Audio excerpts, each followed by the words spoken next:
Now the answer is getting very long. Question number 5, Honourable Kate Wilkinson. Thank you, Mr Speaker. My question is to the Minister of Justice. What recent report has she received on New Zealand's ranking on the Corruption Index?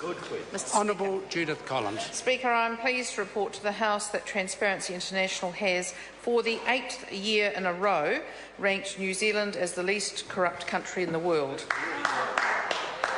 Out of 177 countries,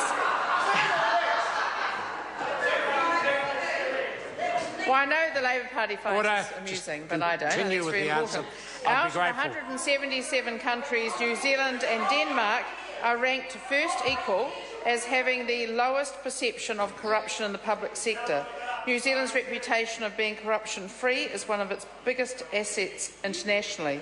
People who do business and invest in New Zealand know they can trust our laws and our government to protect their rights and freedoms. New Zealand's ranking by Forbes as the best country for doing business is in part due to the high trust in our public sector. Well done, New Zealand. Supplementary. Supplementary question, Honourable Kate Wilkinson. Thank you, Mr Speaker. My supplementary question to the Minister of Justice. What further steps is the government taking to maintain this reputation? Mr Speaker. Honourable Judith Collins. Mr Speaker, we cannot rest on our laurels. This year the government has announced a range of initiatives to combat corruption and further enhance transparency. These include development of the Organised Crime and Anti-Corruption Legislation Bill, which will strengthen bribery and corruption offences. I expect to introduce this legislation next year. Development of a national anti-corruption strategy to address the prevention, detection, investigation and remedy of bribery and corruption across both private and public sectors.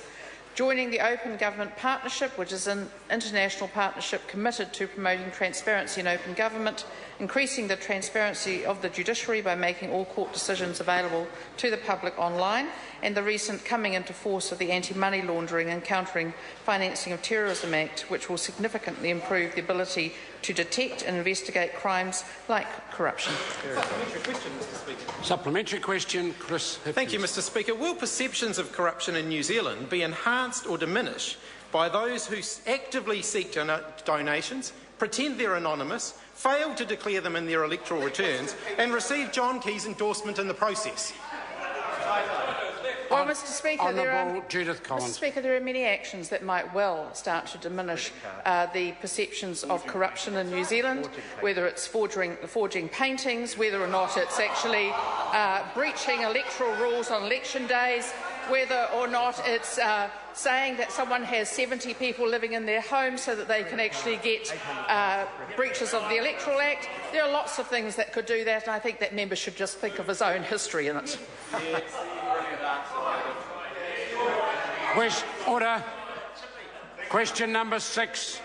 Order. Question number 6, Jacinda.